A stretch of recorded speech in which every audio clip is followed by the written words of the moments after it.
Welcome to Friday night's video in our second master series. This is this 82nd video in our second master series, the 31st video in our basic processors, and I do believe the 18th video on Reverb Convolution.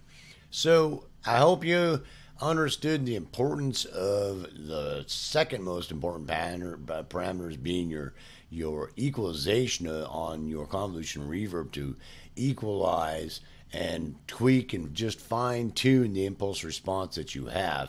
Because once you have some good impulse responses, that a lot of times it just takes a little bit of tweaking in a certain areas in the lower end or up end or maybe a certain bandwidth or something like that to just make it more, workable for what you're working with. And it really can, once you start working with it and learning how to master that and understanding the importance of it, that it's really going to be the next biggest parameter or important parameter you come up with. The next one we're looking at, we've got two different ones that we're going to address. These are your pre-delay and your length. So these are pretty simple. That a lot of times, if I pull this out of the way for a minute, we'll deal with length first. Okay, so length offset. Now this is, when we talked about, getting to, like, if I have like this impulse response that's this small haul. Now, I'm probably not going to be stretching that impulse response. That's the small haul. For a larger response or a longer response, I'm going to use a medium-sized haul. We've gone through that when we're talking about, our impulse response library. But that a lot of times, most of the time, it's for shortening it a little bit. Like if I have this small haul and it needs to be a little bit shorter. Does that make sense? I need to shorten it up some, for the application. Rarely do I want to lengthen it some. Sometimes I can go in the opposite direction. I want to lengthen it a little bit, but a lot of times it's shortening it. So if I'm like, well, I'm using a medium-sized haul or a large haul is a prime example, and I need to shorten it up a little bit because it's just a little bit too long, or because I've got small, medium, and haul are my basic ones to work with. Or I've got a small haul, but I don't want it quite as big as my medium haul. I want it just a little bit longer. So I want to take my small haul and make it just a little bit longer, but not too much. And this comes to really, coming to that next level as a master audio engineer of being able to do that. And being able to hear when you need it just a little bit longer, a little bit shorter, because with the basic library, this can probably get you somewhere in between a large and a medium haul, or a small and a medium haul, or a large haul and a super large haul, like I talked about when I have my St. Petersburg Cathedral and Taj Mahal, and it's trying to get somewhere in between there.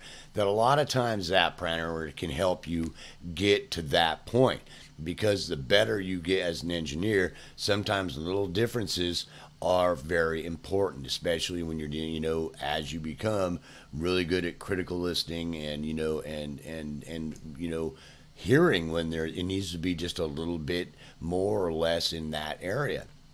And it's a pretty simple concept. If I were to put it in here, I could stretch it with my bend tools. I can very easily go in here and stretch or compress it. If I had it starting here or something, I could come in here from here to all the way out here, wherever it is, and I can, do the same thing. I can bring it in and try to compress it a little bit, or I want to stretch it out a little bit. It's going to have a little bit different effect, and depending on how good the algorithm in your convolution reverb works, but you need to test that yourself to see. But sometimes I'll go in there and stretch a haul or compress it just a little bit because it's a little bit too long or a little bit too short. But a lot of times you can just fix that with this parameter right here, because it sometimes can be. We're working with a pretty small library because sometimes we do some very, in-depth work to the small library we have, and these parameters are just going to tweak things just a little bit that we need to get things to be just right. Does that make sense? Which sometimes these parameters that seem really basic will get it done. Instead, you have to pull out your impulse response and do major construction on it. Right? So that's a pretty simple concept. So the length on there, that's basically the concept that we're looking at, and to try to help you achieve that. The next thing we're looking at is pre-delay. Now, when we're talking about pre-delay, if I look at my impulse response here, that we look at, like, here's the drum hit, right? It starts immediately from where the drum hit. You see a little bit of this going up to where the peak is on the ADSR, and right? And you look at the impulse response. You know that we know that it's coming. The initial hit, like, you know, when you capture impulse response, you got like let's say you got a cap gun, bap, you know, and then you don't want to capture that bap, and, you know, you capture what's after that, the initial early reflections, and then later reverberations coming after, right?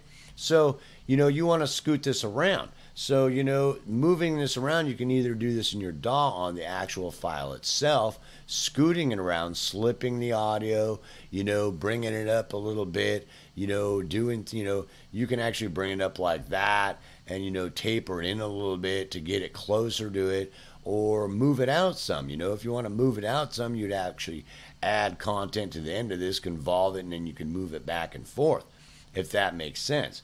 Because it's just like slipping a piece of audio, that if I have a piece of audio here, like this here on this track, you know, slipping the piece of audio back and forth like that, you can do that same concept with your impulse response. Does that make sense? So that that pre-delay you can shorten or lengthen, so that you're getting this going closer in this direction or going farther out in that direction. And you can go in extremes to where, when we were talking about adding echo effect, you know, echo effect added with convolution reverb, if you look at my first master series on spatialization, that you can actually move this way out to get an echo effect. Does that make sense? And, you know, but most time I'll do that with delays, and we talked about that in my first master series. But most of the time, that's what you're trying to do with this. So basically I've got this, you know, the pre-delay that's basically the delay before it comes up to it, right? So if I want to bring that, lessen that, I would go in one direction, and you can see the peak of that moving in a negative value closer towards 0, so that is coming closer towards the beginning of this. Or I can go in the opposite direction and scoot it away from farther. Now, that parameter is very delicate work. So most of the time, the length one isn't that delicate. You will start to get an ear for that. The pre-delay is kind of a problem because of a couple different things. First of all, if it's too far back, it's going to make it sound like it might have too much reverb. You bring it in closer, you bring the pre-delay in closer with a negative value, that especially on things like bodybuilding and things like that, that you have less of a chance of it sounding like, you know, pre-delay into reverb, right? Does that make sense? So you can minimize that by lessening the pre-delay on it. And you can overemphasize that by lengthening it. By, you know, you don't want to use a bigger response. You've got this small hull and you're using the C50 size or something like that, but you want to lengthen it out a little bit. So you start trying to drag that out a little bit, so that it's going to come a little bit later, and it's actually going to sound like it's actually lengthening the impulse response a little bit. And on top of it, it doesn't start convolving this stuff onto this stuff as soon. It lets this ring clear just the sound itself for a little bit longer before it starts convolving this, which is going to be the convolved, you know, this impulse response, the frequency response in it, this and the frequency response in that together, that can get convolved into the third thing that's a combination of these two things that comes out the other end of the convolution reverb, right? So these are concepts that are pretty simple, but understanding that so that it's more becomes an application of where that's applicable.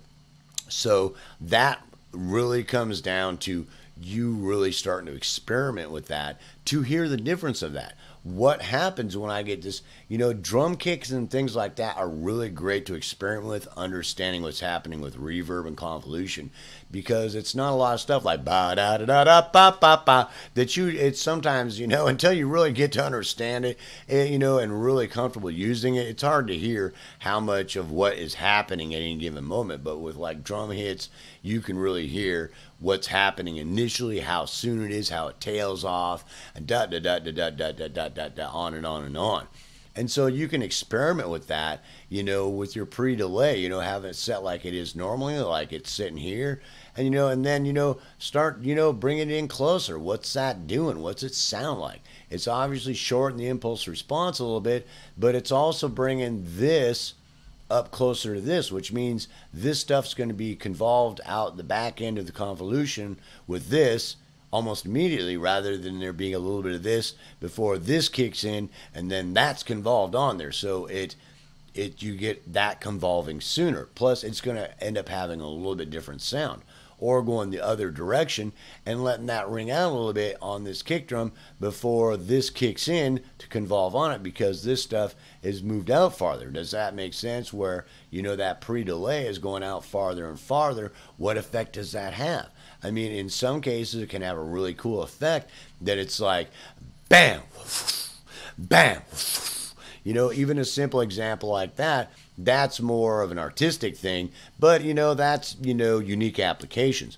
But just bringing it out just a little farther, it can have like, bam, bam, bam, where you've got this nice clarity at the beginning, and then that reverberated thing happening. So you're maintaining clarity, but you're also getting this reverberated thing happening a little bit later. These are just simple examples of what these things can do to try to help you with that.